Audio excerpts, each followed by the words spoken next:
성경 봉독하겠습니다. 오늘 주시는 말씀은 이사야 61장 1절부터 3절까지 말씀입니다.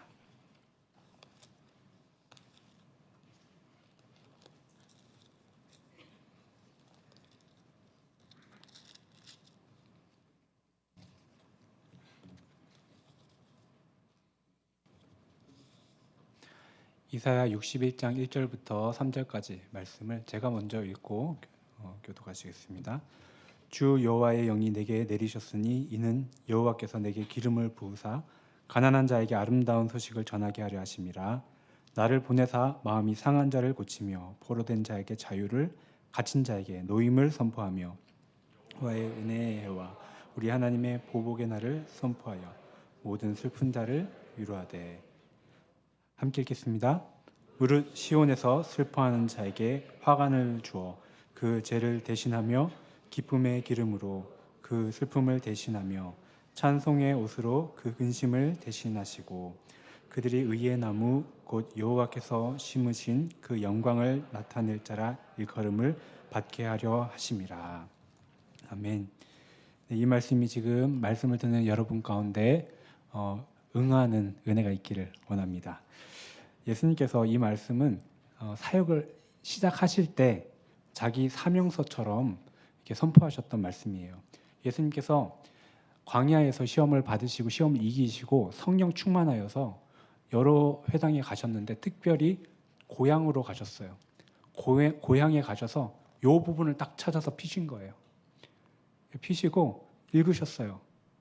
주 여호와의 영이 내게 내리셨으니 이는 여호와께서 내게 기름 부으사 가난한 자에게 아름다운 소식을 전하게 하려 하심이라. 이렇게 읽으셨어요. 그리고 덮으셨어요. 사람들이 다 예수님을 주목해서 봅니다. 그때 예수님께서 이렇게 말씀하셨어요. 이 글이 오늘 너희 귀에 응하였다. 이렇게 말씀하셨어요. 이것을 위해서 예수님이 오셨다는 말씀입니다. 오늘날 마음 상한 사람이 참 많습니다. 여러분은 어떠세요? 마음이 상한 일이 당연히 많을 거예요. 자, 그러면 여러분은 어떻게 하십니까? 이 상한 마음을 이렇게 어떻게 해결하십니까? 제가 아는 한국에서 상담하시는 분 계신데요. 저한테 이런 얘기 하셨어요. 한국 사람들은 상담을 잘 안 받는데요. 근데 받으러 오는 사람들이 있는데 언제 오느냐? 참았다가 더 이상 어떻게 할 수 없을 때가 돼서 온대요. 그러니까 진작에 왔으면 해결될 거를 그거를 갖다가 참고 해서 끝까지 와가지고 이제 상담 받으러 온다는 거예요. 자, 나는 이게 마음 상한 일이 있다. 그러면 바로바로 해결한다 하시는 분들은 한번 손들어 보세요. 뭐 한 분 옆에 사람한테 해결하는 거 말고요. 예, 하나님께서 이렇게 말씀하시죠. 나는 상한 마음을 원한다. 이렇게 얘기하시잖아요. 하나님께 오라는 건데 사람들은 보통 이렇게 참는 것 같아요. 왜냐하면은 뭐 답이 없어요. 옆에 사람한테 화를 내보세요. 마음을 풀어보세요. 배가 돼서 돌아오는 은혜가 있습니다. 풀 데가 없어요. 하나님께 가야 되는데 우리 그냥 참는 거예요. 그러니까 마음이 상한 사람들이 많다는 거죠. 근데 이 마음을 이 상한 마음이 우리가 사실 인정도 받아야 되고 사랑도 받고 위로도 받고 이해도 받고 여러 가지 그런 것들을 받아야 되는데 잘 안 되고 또 이제 오해도 받기도 하고 또 그렇게 있을 때 이거를 가지고서 어떻게 가냐면은 그 쉽게 풀려고 하면서 이게 드라마를 본다든지 뭐 다른 거를 한다든지 이렇게 가면서 중독 형상에 경험하게 돼요. 그래서 포로된 자가 됩니다. 이 포로된 자는 죄의 포로된 자를 얘기하는 거예요. 죄의 포로된 자. 이 포로가 되면 내 맘대로 되는 게 아니거든. 내 맘대로 뭐 어떻게 하는 게 아니라 내가 원하는 것 같은데 내가 원해서 가는 것 같은데 그게 이렇게 포로된 자는 그렇지 않아요. 근데 여기서 더 나가서 사망에 갇힌 자가 됩니다. 이 갇힌 자는 무엇이냐? 여러분 피아노 치는 사람들 보면은 참 어떻게 저렇게 치나 싶을 때가 있어요. 이은하 집사님 이렇게 피아노 반주하시는데 보면은 저는 저렇게 치라 그러면은 진짜 연습을 엄청 오래 해야 될 것 같아요. 근데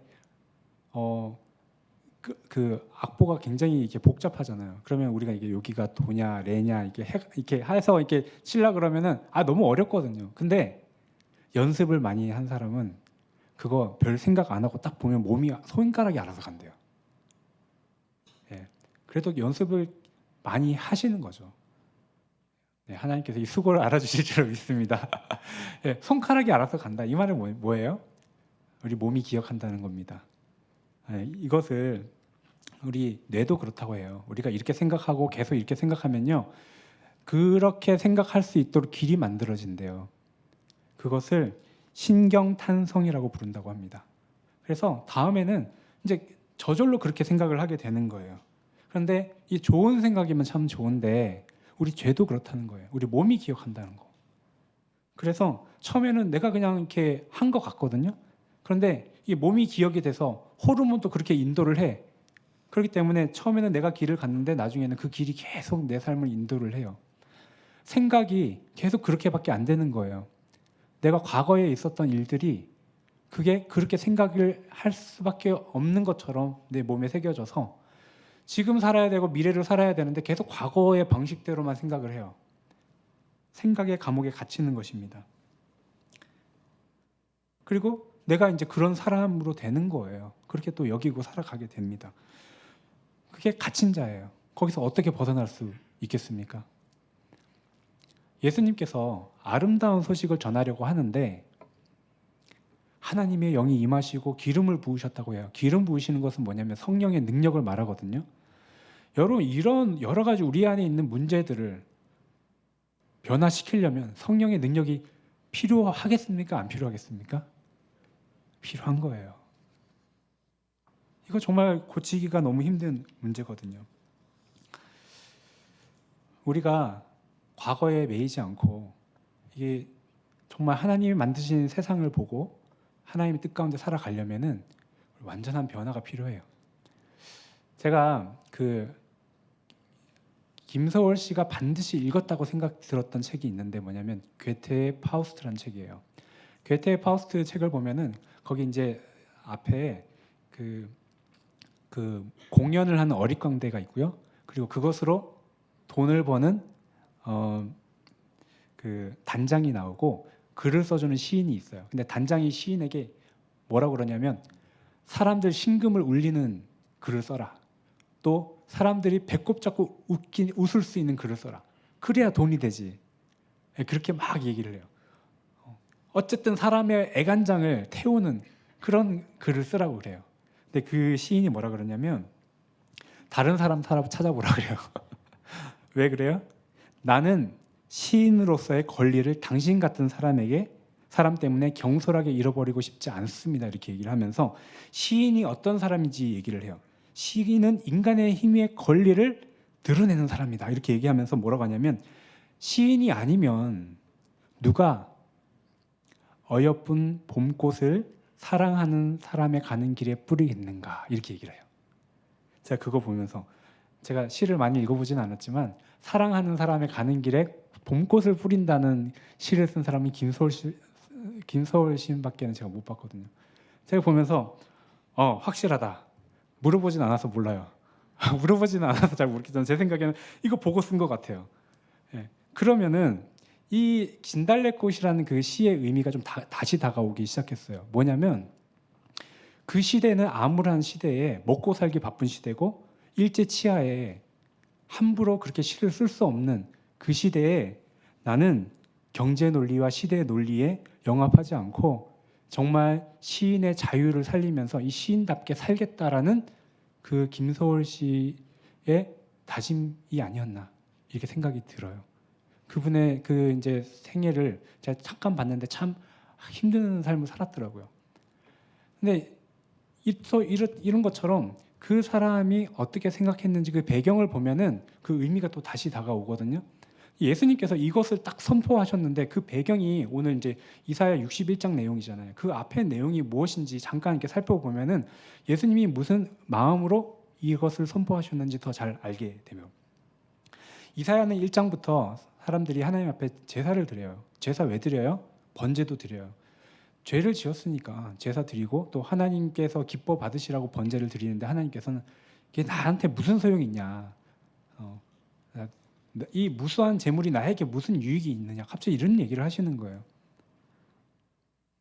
그러면서 나랑 변론하자 얘기하세요. 변론하는데 왜 변론하자고 하세요?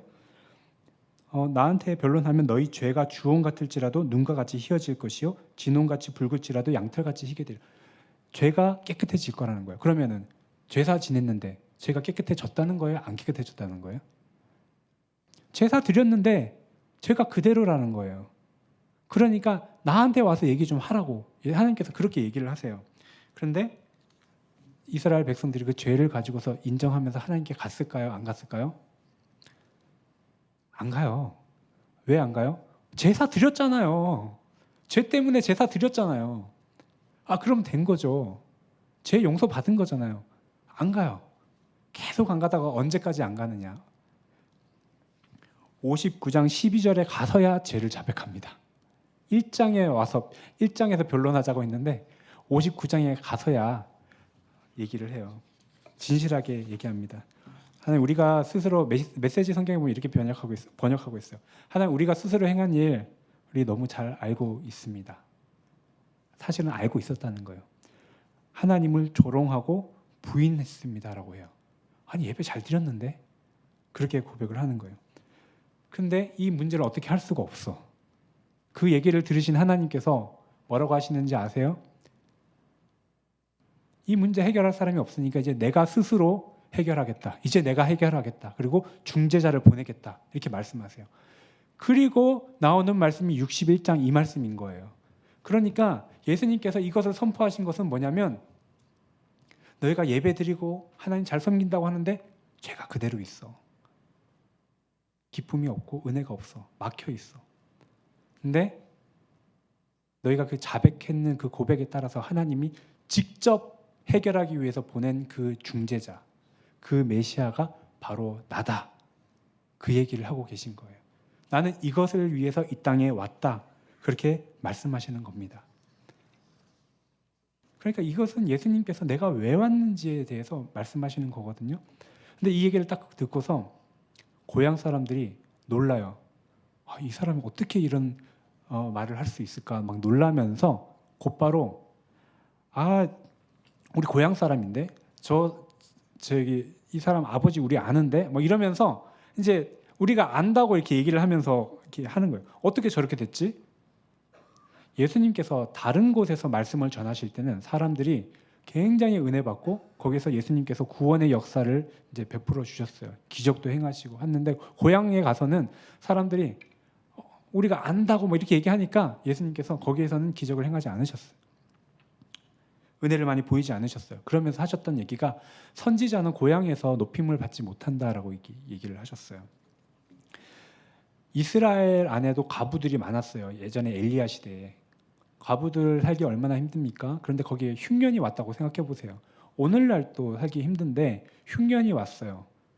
너무 힘들죠. 그런데 흉년 가운데 하나님께서 특별한 풍성한 공급을 경험했던 과부는 누구였냐면 이스라엘 안에 있었던 과부가 아니라 저기 위쪽에 있던 시돈 땅에 있던 사렙다 과부만 거기에 엘리야를 보내셔가지고 하나님께서 공급시켜 주셨어요.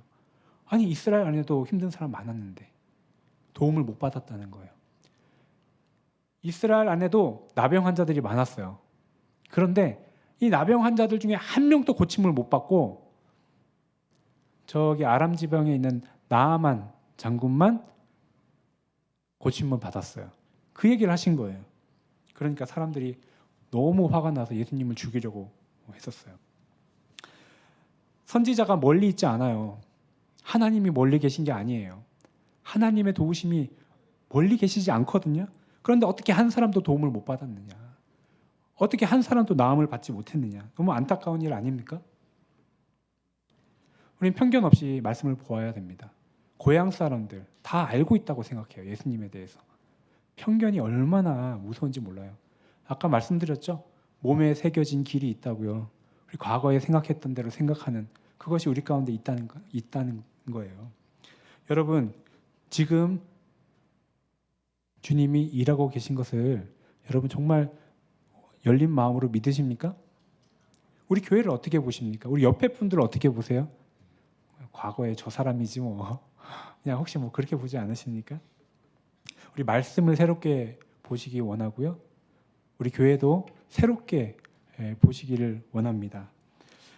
그 제목이 어떤 사람에게 위로를 하시느냐 이건데, 첫 번째는 편견 없이 주님을 주님으로 바로 볼 수 있는 사람을 주님께서는 위로하십니다. 두 번째로는 가난한 자에게 아름다운 소식을 전한다고 하셨어요. 가난한 자. 가난한 자는 뭐냐면 만족이 없는 거예요. 하나님을 더 알고 싶은 거예요. 아니, 내가 예수 믿었는데 이게 다야? 이게 다냔 말이야. 만족이 없어. 근데 그런 사람들, 가난한 사람에게 아름다운 소식을 전하려고 오신 것입니다.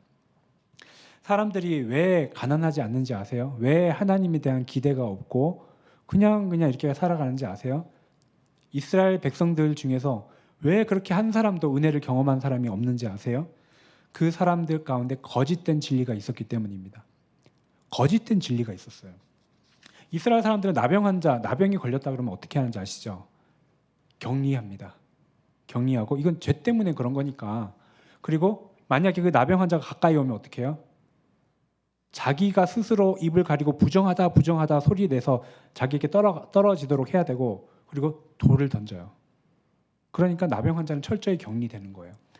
그런데 이스라엘만 그랬어요. 그 바로 위에 있는 아랍 지역에서는 나아만 장군이 나병 환자였어요. 좀 이상하지 않으세요? 나병 환자인데 장군이에요. 그리고 왕이 볼 때 존귀한 자라고, 전쟁에서 아주 큰 승리를 거뒀고 존귀한 자로 여김을 받았어요. 나병 환자는 그냥 나병인 거예요. 여러분, 나라를 잘 만나야 됩니다. 나라 잘못 만나도 이렇게 대접이 달라지는 거예요. 아랍 나라의 나병 환자였던 나아만 장군은 이스라엘 바로 위에 있었던 나라이기 때문에 이스라엘 사람들이 어떻게 생각하고 나병 환자를 대하는지 알았을 거예요.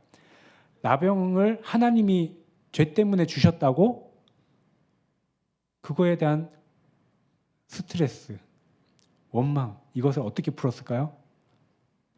이스라엘 공격하는 거죠. 이스라엘 공격하면서 스트레스 푸는 거예요. 그래서 계속 공격해요. 그런데 2절에 보니까 또 아람 사람이 떼를 지어 나가서 그러니까 열왕기하 5장입니다. 보면은 아람 사람들이 또 떼를 지어 가가지고 포로를 막 잡아갖고 와요. 불도 질렀을 거예요. 뭐 전쟁인데요, 뭐. 그런데 나아만 장군이 굉장히 싸움을 잘했던 것 같아요. 계속 승리를 하는 거죠.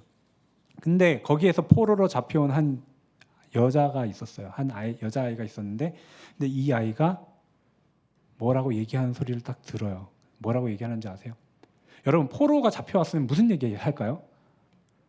집에 보내주세요. 뭐 이럴까요? 저 나아만 장군 빨리 죽어야지. 나병 언제 더 심하게 도시나 뭐 이런 뭐 불평하고 뭐 그러지 않을 그럴 것 같잖아요. 이스라엘 사람이에요, 특별히. 그러면은 저 사람 저렇게 공격하고 우리나라 못 살게 하니까 나병 걸렸지. 주여 빨리 죽여 주시옵소서. 그러다가 이제 나아만이 그 소리 듣고 너 죽인다 그러면 난 순교다 이거는 막 이랬을지도 몰라요. 근데 이 여자아이가 뭐라 그랬냐면, 우리 주인이 사마리아에 계신 선지자 앞에 계셨으면 좋겠나이다. 저가 그 나병을 고치리이다. 아니, 미워하지 않는 거예요. 그리고 사마리아에 있는 그 선지자 엘리야, 선지자 앞에 있었으면 좋겠다고. 그러면 고칠 텐데, 고침 받을 텐데. 하나님이 어떤 분이래요? 죄 때문에 나병 주시고 고생하게 하시고 그런 분이래요? 아니면 고치는 분이래요? 고치는 분이라는 거예요. 이스라엘 전체 사람들은 다 죄 때문에 하나님이 벌 줬다 그러는데, 지금 이 나아만 귀에 들려온 소리는 하나님은 고치는 분이라는 거예요. 제가 물어볼게요. 하나님은 병을 주시는 분입니까? 고치시는 분입니까? 여러분 어떻게 생각하세요? 이거 들으니까 그런 것 같으신 거예요. 병을 주시는 분이다. 손 들어보세요. 분위기 파악을 잘하시. 병 주고 약 주시는 분이다. 손 들어보세요. 손 드는 분 몇 분 계셨나? 나아만은 분명 죄가 많았을 거예요. 그런데도 그 말을 받아들였어요. 죄가 있었는데도 하나님 낫게 해주실 거라는 것을 믿고 갔던 거예요. 그런데 이스라엘의 많은 나병 환자들은 엘리야를 찾아가지 않았던 거예요. 왜요? 자기가 죄도 있어. 그리고 남들이 그렇대. 자기도 그렇게 생각해. 생각에 갇혀버렸어요. 그냥 갇혀버렸어요. 그냥 그렇게 살아가는 거예요. 그렇게 끝까지. 나병 걸린 채로. 그러고 보면 이게 참 낫고 안 낫고 떠나서, 문제가 해결되고 안 되고 떠나서 거짓된 진리를 알고 그걸 믿고 살아간다는 건 참 불행한 겁니다. 여러분, 예수님께 마가복음 1장 40절에 나병 환자가 찾아와요. 우리 보면 그래, 예수님 병 고쳐주시지 이렇게 생각할 수 있는데요, 이거 굉장히 놀라운 일입니다. 나병 환자가 예수님을 찾아왔다고? 이건 놀라운 일이에요. 근데 이 나병 환자가 찾아와서 예수님께 뭐라고 구하는지 아세요? 저 같으면 예수님, 나병 좀 고쳐주세요, 이렇게 얘기했을 것 같은데 이 사람 그렇게 얘기 안 하더라고요. 뭐라고 하냐면, 원하시면 저를 깨끗하게 하실 수 있습니다, 이렇게 얘기하는 거예요. 원하시면. 만약에 안 고쳐주시면 뭐라는 거예요? 원하지 않으시는 걸로 알겠습니다. 그래봐야 믿져봐야 본전이야. 왜냐하면 원래 그렇게 알고 있었거든. 하나님께서 내가 이렇게 살아가는 것을 원하시니까 나병을 주셨겠지. 그건 뭐 내가 죄가 있으니까 이렇게 주셨겠지. 그리고 원래 그렇게 생각했던 거예요. 예수님께 가서 고쳐주세요 말도 못하고 원하시면 깨끗하게 해줄 수 있다고 그렇게 얘기를 합니다. 그때 예수님께서 말씀하세요. 내가 원하노니 깨끗함을 받으라. 그때 나병이 나았습니다. 이제까지 믿고 살았던 게 거짓된 거였어요. 이제까지 믿었던 게 잘못된 거였어요. 하나님은 낫기를 원하는 분이셨던 거예요. 거짓된 그 진리 때문에 사람들이 하나님을 찾지도 않고 하나님을 사랑하지도 않아요. 하나님 죄를 미워하시는 거 맞는데요, 왜 미워하시는지 아세요? 죄 때문에 하나님의 사랑과 하나님의 마음이 전달이 안 되는 거예요. 그래서 죄를 미워하시는 겁니다. 죄가 하나님과 사람 사이를 막고 있어요. 또 사람이 마음이 가난하지 않는 이유가 있습니다. 그것은 이사야를 통해서 계속해서 하나님께서 지적하시는 내용인데, 뭐냐면, 그러니까 하나님한테 바라는 게 없어. 왜 없느냐? 그것은 이미 다른 것으로 채웠어요. 이사야에 보면 계속 이렇게 나와요. 예배 잘 드렸어요. 예배 잘 드렸고 금식하고 막 그렇게 했어요. 근데 하나님께서 왜 은혜를 안 주시나, 뭐 이런 내용인 거죠. 이스라엘 사람들은 성전이 있었습니다. 거기 성전에서 예배 드렸습니다. 그런데 뭐 예배만 드린 게 아니라 항상 안식일 날마다 모여가지고 이렇게 모여서 대회로 하고 월삭도 또 하고 그렇게 드렸어요. 그리고 금식도 드렸습니다. 그런데 예배 장소가 거기만 있는 게 아니었어요. 여러분, 아브라함이 길을 떠나서 하나님께서 이렇게 내가 지시한 땅으로 가라 그랬을 때 길 떠나서 새로운 곳에 정착할 때 어디에 정착했다고 나와 있는지 혹시 기억나시나요? 그냥 허허 벌판에 집을 세우고 장막을 치고 있는 게 아니라 항상 상수리 나무 옆에다가 집을 세웠어요. 상수리 나무 옆에다가. 뭐 아무것도 없는 것보다는 나무 하나 있는 게 의지가 돼서 그럴 수도 있어요. 근데 상수리 나무는 삶의 터전, 가장 쉴 수 있는 곳, 편한 곳이기도 하고 예배의 장소였어요. 그래서 창세기 12장 6절에 보면은 아브라함이 세겜 땅 모래 상수리 나무에 이르렀다 이렇게 표현하고 있고, 13장 18절에 보면은 마므리 상수리 숲에 이르러 거기서 여호와를 위해서 제단을 쌓았다라고 나와요. 네. 그러니까 내가 가장 편한 곳, 내 집이 있는 곳, 거기에서 예배드렸던 장소가 상수리 나무였어요. 창세기 14장 13절에도 상수리 숲을 근처에서 있었다고 나오고, 창세기 18장 1절에서 여호와께서 마므레의 상수리 나무들이 있는 곳에서 아브라함에게 나타나시는, 하나님께서 거기에서 만나 주셨어요. 여호와께서 나타나셨다. 상수리 나무는 하나님께 예배드리고 또 하나님을 만날 수 있으면서도 삶의 터전이었어요. 이스라엘의 공적인 예배는 문제가 없었습니다. 한 번씩 모여서 예배드리고 금식하고 했던 거에는 문제가 없어요. 열심히 했거든요. 그런데 하나님께서 헛된 재물 가지고 오지 말아라라고 얘기하시면서 이어서 말씀하시기를 이사야 1장 29절에 너희가 기뻐하던 상수리 나무로 말미암아 너희가 부끄러움을 당하게 될 것이다. 이렇게 얘기를 하시는 거예요. 너희가 기뻐하던 상수리 나무로 인해서 너희가 부끄러움을 당하게 될 것이다. 기뻐하는 상수리 나무가 뭐냐 도대체. 우리 삶에서 그 아브라함이 예배드렸던 우리 삶 가운데 우리가 기뻐하던 상수리 나무가 우리도 있는 거죠. 근데 너가 기뻐하는 그 상수리 나무 때문에 너희가 부끄러움을 당하게 될 거라고 하나님께서 얘기를 하셨어요. 가장 편하게 쉴 수 있는, 하나님을 기뻐하고 가장 편하게 쉴 수 있는 그 삶의 공간, 사실 그게 예배거든요. 우리가 뭘 기뻐하고 즐기고 쉬고 기대하고, 이거 사실 예배거든요. 근데 그 구체적으로 도대체 하나님 무슨 얘기를 하시는지 처음에 얘기 안 하시다가 뒤로 가서 얘기하세요. 57장에 구체적으로 얘기하시는데 뭐냐면 너희가 상수리 나무 사이의 모든 푸른 나무 아래에서 음욕을 피우며, 그랬던 거예요. 에스겔서 6장 13절에 보면 죽임당한 시체들이 상수리 나무 아래 곧 우상에게 분향하는 곳에 있으리니, 상수리 나무, 삶에서 기뻐하고 하나님을 즐거워해야 되는 그 자리에서는 사람들이 음행을 하고, 음행했다는 건 다른 거를 즐겼다는 거예요. 그리고 거긴 예배하는 자리라 그랬잖아요. 거기에 사실 예배하는 곳이었어요. 그때 거기에서도 예배를 했었어야 됐는데 사람들은 뭐예요? 우상 숭배한 거예요.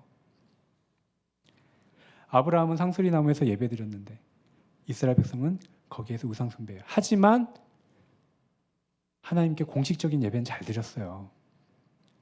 금식도 하고. 그래서 하나님께서 그렇게 얘기하시는, 상수리 나무 얘기를 하시는 겁니다. 그리고 너희 손에 피가 가득하고 너희 삶이 이렇고 계속 하나님께서 얘기를 하세요. 여러분, 우리 삶 속에 기뻐하는 거, 그 예배의 마음, 슬프게도 이사야에서는 무너진 우리의 마음을 보여주는 그런 그림이 되고 그런 나무가 된 것입니다. 이것이 마음이 가난하지 않은 이유예요. 하나님 말고 다른 것을 기뻐하고 즐기고 그렇게 있었던 겁니다. 하나님께 바라는 것이 없어요. 그런데 이것을 하나님께서 계속 얘기를 하셨거든요.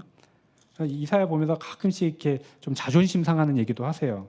특히 지금 말씀을 전하는 사람으로서 하나님께서 뭐 56장 같은 경우에는 이스라엘의 파수꾼은, 그러니까 말씀 전하는 사람 얘기하는데 뭐냐면 벙어리 개다. 10절에 뭐 벙어리 개다. 짓지를 못한다. 말을 안 한다는 거예요. 말을 하는데 말을 안 한다는 거예요. 하나님은 이거를 갖다가 얘기를 하라 그러는데 왜 얘기를 안 하냐 이렇게 얘기를 하는 거예요. 58장에 보면은 크게 외쳐라. 목소리 아끼지 말아라 그렇게 얘기하는 거예요. 뭘 얘기하냐고. 나팔처럼 얘기하라. 목소리 아끼지 말고 나팔처럼 얘기하는데 뭘 얘기하냐? 그들의 허물을 얘기하고 그들의 야곱의 집에 죄를 알려라. 그렇게 얘기를 하세요. 근데 이 사람들은 지금 금식하러 나온 사람들이거든요. 그 사람들에게 그렇게 얘기를 하래요. 그러다가 이제 59장에 오면은 이제 사람들이 자기 죄를 하나님 앞에 드디어 이제 얘기를 한 것입니다. 고칠 수 없는 정말 심각한 죄죠. 그런데 그럼에도 하나님 앞에 변론하기 위해서 하나님께 나가야 되는 거죠. 예. 여러분도 혹시 그런 것들이 있다면 나가시기 바랍니다. 하나님께 나가셔서 변론하시기 바랍니다. 그때 은혜가 주어집니다. 하나님께서는 슬픈 자를 위로하십니다. 제가 마음이 가난한 자를 위로한다고 말씀드렸잖아요. 마음이 가난한 자, 또 슬픈 자를 위로하십니다. 말씀 2절, 3절에 보면은 여호와의 은혜의 해와 우리 하나님의 보복의 날을 선포하여 모든 슬픈 자를 위로하되, 이렇게 슬픈 자를 위로하는데요. 어떻게 위로한대요? 여호와의 은혜의 해와 우리 하나님의 보복의 날을 선포한대요. 은혜는 뭐예요? 너의 죄가 용서받았다는 겁니다. 보복은 뭐예요? 너를 그 죄의 포로 삼고 두렵게 만들고 했던 그 원수들이 이제 보복되었다. 망했다. 이건 예수님이 십자가에서 이루신 사건이에요. 그것을 선포하라고 선포하는 것입니다. 십자가에서 여호와의 은혜와 보복이 이루어졌고 선포가 되고 있는 것입니다. 그런데 3절에 보면 무릇 시온에서 슬퍼하는 자에게 화관을 준다 이렇게 말씀하고 계세요. 시온이 어떤 곳입니까? 시온산은 히브리서 이제 12장 22절에 보면 천만 천사들과 또 변화된 의인들과 하나님과 또 중보자이신 예수와 그분의 피가 있는 곳이다라고 얘기를 하고 있어요.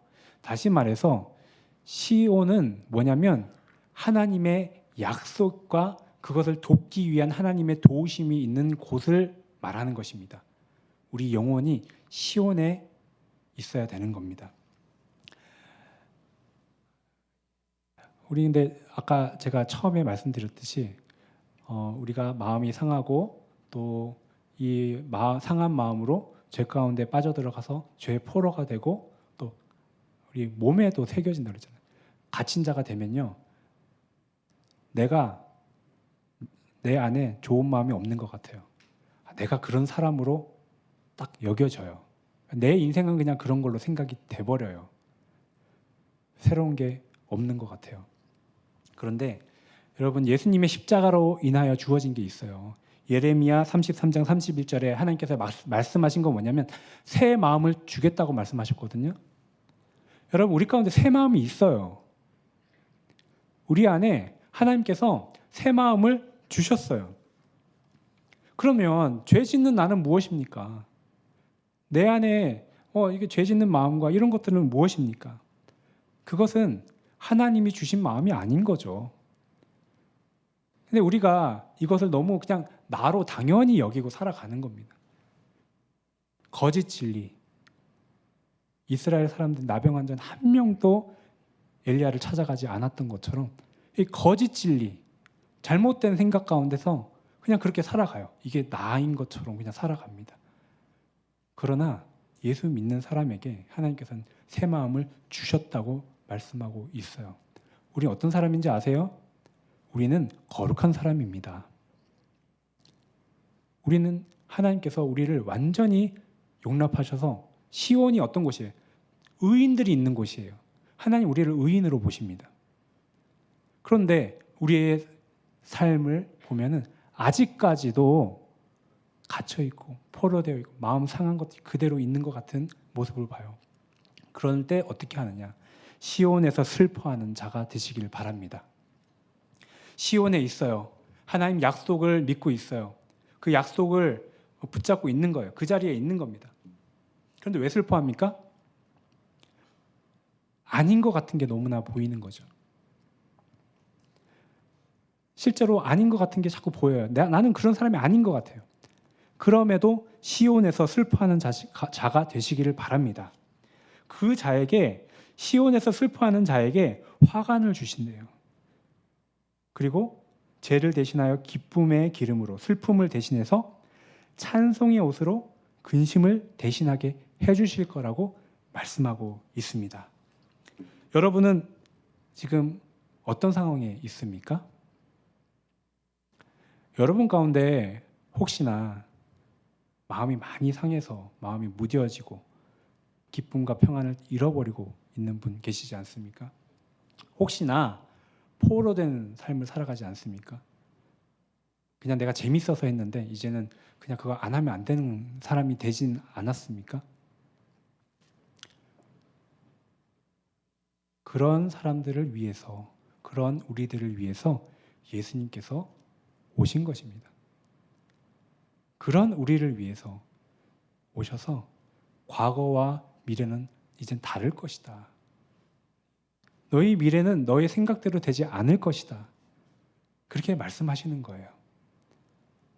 우리 안에 새로운 것을 창조하시는 주님을 바라보시기를 원합니다.